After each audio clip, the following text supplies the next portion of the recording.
Welcome back to another episode of MacStories Unwind. I'm John Voorhees, and with me is Federico Fetici. Hey, Federico. Hello, John. It's a rainy and windy day, and I'm just Oh. cozying up inside because outside it's kind of terrible. We've had a lot of those this spring, but we have a beautiful day that's going to be the first day that feels like summer, almost 80 degrees, which, I'm jealous. yeah, pushing, high 20s Celsius, I guess, something like that. Nice. Yeah, it's going to be really nice. I'm going to try to get outside later. It's a miracle that you and I are here talking and recording because there have been mix-ups with time zones. It's that wonderful time of the year in the spring and in the fall when Europe and America have different schedules for daylight savings. And I have so ingrained in my brain the 6-hour difference between you and me that when it switches to 5, it's just a disaster, and I forget Destroys everything. And it's worse this time than in the fall, because in the fall I think we only had 1 week of you change the clocks. Yeah, it 1 was really week before. short. This time it's 3 weeks, so we gotta be mindful for 3 weeks, and we change on the 30th of March, I think. Yeah, I think it's because March ends basically on a weekend is why it happens that way this year. But yeah, okay. Well, time zones, man. Daylight savings. What are you going to do about it? What are you going to do?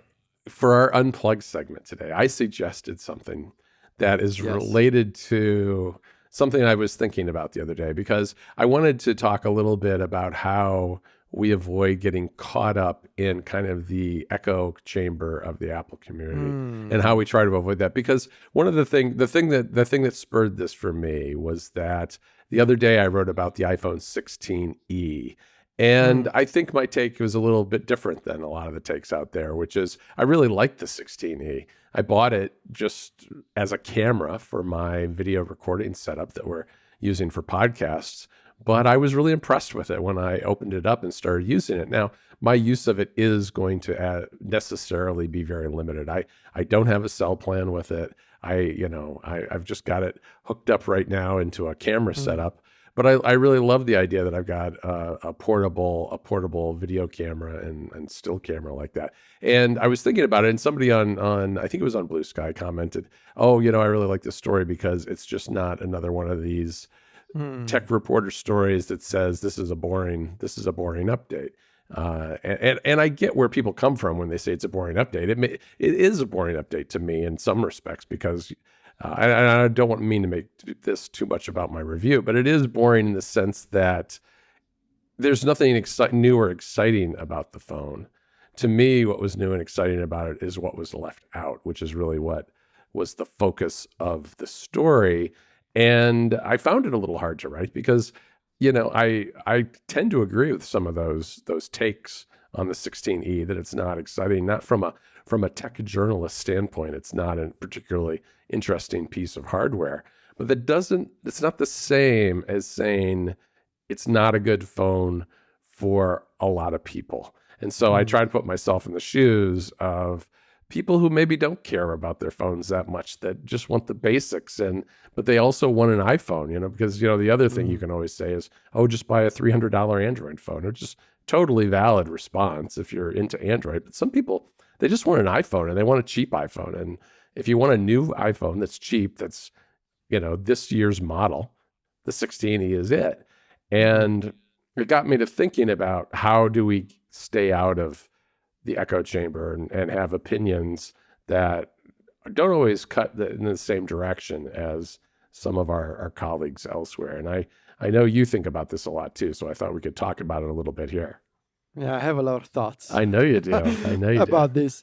So I think, first of all, I think in any community, but especially in any internet community, there is always that sort of tribal thinking where there's a line of thought that sort of prevails over others. And a lot of people tend to sort of bend up around that idea. And because I don't mean to get into sociology or anything like that, because I didn't study sociology, but just I've spent a lot of time on the internet in my adult life. In fact, over half of my life basically at this point has been spent pretty much online. Yep. But I do think that it's only a natural phenomenon to for people to get together around similar concepts, sort of like similar like groups of people that think alike. That is literally why sports fandoms exist, or political parties exist. Like, people as a species find comfort in getting together with other people with similar thinking. But I also think, like, conversely, the opposite is also true.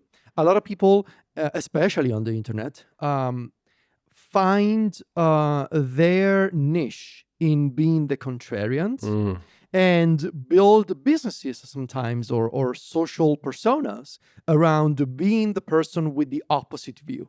That is almost an art. I do think it's a skill to be able to maintain such a persona over time. And obviously, the downside of that is that you do stand out and you do create a unique persona for yourself. But one, you risk of getting siloed into that role on the internet. And two, sometimes you feel almost obligated to follow the contrarian point of view because that's what you're supposed to be. So my recipe for not trying to fall into this either of these two sort of almost dogmatic groups would be, try, like, this is totally the most obvious thing I can say on the show. Try and think with your own mind, and try and especially if you're a content creator, whether you're publishing text or you're making videos or you're doing podcasts, whatever it is, try and think with your own mind. And it's okay if sometimes your when it comes to Apple specifically, if your thoughts sometimes line up with those from other established people in the same community, and it's fine if other times they don't. I think people are drawn to honesty, and people are drawn to, like, a thought that maybe they were not expecting, but they can see, they can feel that that thought comes from a place of intellectual honesty. I right. think that is the real art to master. Like, even if I have totally ridiculous ideas, if I can expose those ideas in a way that makes sense, in a way that I can feel that they're honest with the things that I think that will resonate with people. Yeah, no, I think that that's a great point. I mean, the thing to me that's important is that this isn't just about being contrarian, like you said. I mean, it's not easy to maintain, as you said, but it's easy to look at kind of where the consensus is amongst a bunch of people and take a different view. The hard part is actually being able to have kind of an honest opinion about that and really believe that. And so that to me, that's one of those things where I was, especially when I was writing this review, I did have my moment where I was like, am I just saying this or do I really believe this? I had to really Yes. sit down Yes. and think, am I writing this story in a way that is it for the clicks, or is it because this is what I believe? And in the end, it is what I believe. But and as a result, a lot of times, things that I think, things that you think, are going to align with other people who we know in the Apple community, but a lot of times they aren't as well. And I think for me, like, one of the things that I try to do is to absorb as many different points of view as possible. I try to stay out of. I try not to isolate myself in what I would consider the traditional Apple community, both from like websites and podcasts and all that sort of thing, because I want to absorb what the people who are into Android are saying about Apple. If I'm writing about Apple, I want to follow a more generalist tech blog that talks about Apple sometimes, but not all the time, to get a better feel for what people who aren't as deeply embedded in the Apple universe as we are think about it, and get those ideas and think about them and understand them. And I think one thing that has helped me an awful lot, really, in just the last year, is we started NPC, Next Portable Console. And so I think you and I have always been into other gadgets beyond Apple, but I've spent a lot more time with non-Apple gadgets in the last year than I have in a long time, whether it's Android phones that play video games or tablets or other kinds of gear, Windows handhelds, all that stuff. And I think that really helps give you perspective too on the Apple things that you're writing about. Yeah, yeah, I agree. And I think ultimately the final thing I will say is that the hot take for the clicks is a great short-term investment sometimes, but I do think that the more nuanced um, opinions and thoughts, They are not great for the short-term return on investment. They don't get you a lot of clicks, but they give you the most valuable resource that I almost think of it as gold. Like it never loses its value over Mm, time, and that is trust with your audience. right. As long as you have an audience that trusts that your opinion comes from a place of intellectual honesty, that you actually do believe the things that you're saying, you're not just building up a character for yourself online, I think the trust over the long term is the safer investment because it never loses its value. So, Yeah, yeah. No, that's a great point. And I think you also have to think about who you're writing for. Are you writing for the people who have for the other writers in the world, basically? Are you writing so that you can show them that you agree with them, or are you writing for your audience? And at the end of the day, it's the audience that's important. And so that's really who you should be pointing towards more than anything else. yeah, be yourself. Great advice in 2025. Just be Yes, yourself, exactly. All right, Federico, why don't we move on to some picks? Oh, And let's do it. Let's do it. Yes. Can I go ahead with yeah, mine go because with yours. You've got a good one, I think. it's I think it's a good one. We watched this movie on TV, on Italian TV last night. I think it's obviously on Disney Plus for reasons that will be clear shortly. We watched and thoroughly enjoyed the live action remake of The Little Mermaid, which is a 2023 film. Nice. It's the live action remake of the classic 1989 Disney cartoon, I think. And it's obviously another that itself was an adaptation of the book from 1870 something, like from many like centuries ago. Hmm. It's The Little Mermaid, and it's exactly what you would expect. It's a story of this mermaid that falls in love with Prince Eric and strikes a deal with the sea witch Ursula to walk on land and be able to fall in love in real life on land with the prince. And in case you don't know The Little Mermaid, that's what the story is about. This is a live action remake, and it's along the lines of the similar remakes like The Lion King, for example, or Simba from last year, which means you got a mix of obviously real human actors and lots of CGI, and it looks fantastic. It looks great. We watch it on TV, like on actual television, the Italian version, mostly because like we could have watched it on Disney Plus, but both Sylvia and I, we grew up with the Italian songs. Oh, Like okay. for example, the Italian version of "Under the Sea," Sure. which is the arguably possibly the most popular song from the movie. And we just thought the cast was both the cast, both the actors and the Italian voice actors were fantastic. The cast, you got Halle Bailey as Ariel, the Little Mermaid.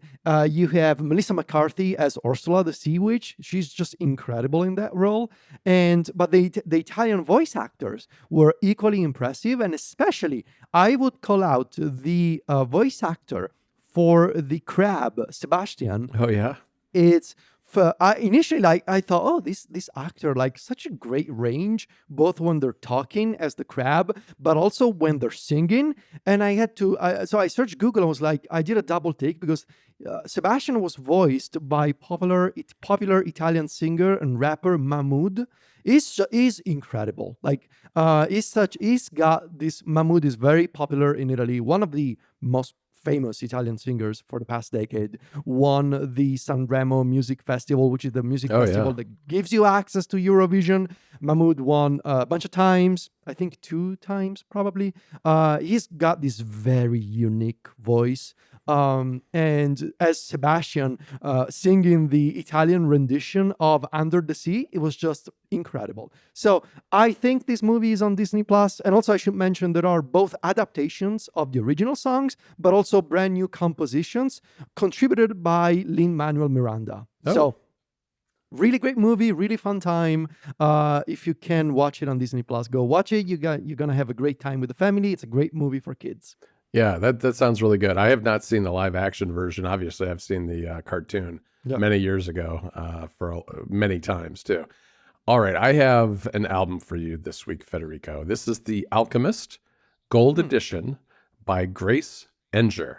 And Grace Enger is a new artist to me. She's a 22-year-old singer-songwriter from New Jersey that released this as a sophomore EP, at the end of 2024. I'm not sure what the difference between the gold edition and the standard edition is. I'm assuming there are a few more songs on the gold edition, but it wasn't super clear looking at Apple Music what the difference was. But in any event, that's the version I've been listening to. And it's a really interesting mix of styles. There's definitely an alternative angle, but also kind of an indie pop and even garage and rock elements. But it's also a very spare album in the sense that a lot of it is a Grace Anger who has a great voice singing with either just a guitar accompaniment or piano with some, very light backing vocals. So I think a lot of it is very mellow. It's very easy to listen to while I'm working.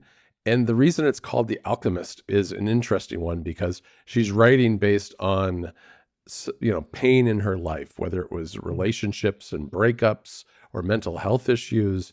And the alchemy is singing about these painful topics in order to bring something beautiful from them, which is the music itself, which I think is a really interesting concept and something that I think is true for a lot of musicians and songwriters that are drawing from their personal lives and tragedies and turning them into something that is both entertaining and beautiful. And this has just been a great album to listen to this past couple of weeks. I think it popped up in my Apple Music Discovery feed. And I would say, check it out because there are a lot of great tracks on here. Like Habits Die Hard, I think is a really good one. And The Alchemist itself is the title track is also particularly one of my favorites as well. So Nice. that is The Alchemist. Nice. Under the sea. Yeah, we Under got the a kind of sea. a musical version of the show this Darling, week. it's better down when it's wetter. Take it from me. I think you should be voicing this, not Mahmood. I learned about the English version today, and it's equally good as the Italian version. The Italian version would be "L'in fondo al mar." They're both such a great song. It's a really good. I think song. it's always amazing when people can translate songs into another language and they still sound good. Whether it's Yes. you know what I mean, Yes. whether it's the rhyming or whether it's just Yes. the words that are chosen. It's always amazing to me to hear a song you're familiar with in one language sung in another language and have it all feel like it's still part of a coherent whole. Same. One of my favorite moments from adult life was when I discovered that through a friend of mine who's from Spain, I discovered that the theme song that we had in Italy for the anime Holly and Benji. Do you know Holly and Benji? No, I don't know that one. So it's a popular Japanese manga adapted as an anime about playing soccer, playing football, like this Japanese high school football team. And I discovered that our theme song in Italy, the music is actually the theme song in Spain for Lupin, the cartoon about the gentleman thief. Oh, you know, yeah. I think I know what that is. So yeah. what we sing as Holly and Benji is actually the music for Lupin. Oh, that's in weird. Spain. That was like such a galaxy brain moment for me. We're like, I was So I remember it was like 6 or 7 years ago. I was humming this song, and my friend is like, "Oh, why are you singing the Lupin song?" It's like, wait, what? So that's a whole other rabbit hole that we'll go into at some point, I think. Yeah. Interesting. Well, let me leave everybody with a quick Unwind Deal because I found another good one. This is a movie starring Jesse Eisenberg and Kieran Culkin called A Real Pain, which I believe is a movie that came out last year in 2024. It's right now $7.99 on Apple TV Plus, which is down from, I believe, like $15 or $20. And it's only a couple of dollars more than renting it. So a lot of times when I see stuff like this, I'm like, well, for $2 more, why don't I just buy it and I'll maybe watch it again sometime? Yes. Or one of my kids can watch it or whatever. But it's about two people who are cousins or kind of an odd couple. And they're reunited and they're traveling through Poland to honor their grandmother. And I haven't watched this yet, but I watched the previews and it looked like a really interesting adventure type of movie where, I mean, not an adventure in kind of like the spy action movie sense of the word, but in terms of two people thrown together in a foreign land that they're not familiar with and kind of how their relationship evolves as a result. And I had not actually heard of this one before, but I'm planning to watch it this weekend. So A Real Pain, starring Jesse Eisenberg and Kieran Culkin, just $7.99 right now Nice. from Apple. All right, Federico. Well, that's it for another episode of MacStories Unwind. Thanks for listening, everybody. You can find us at MacStories.net. We're both on social media too. Federico is at Viticci. That's VITICCI. And I'm at John Voorhees. JOHNVOORHEES. Talk to you next week, Federico. Ciao, John.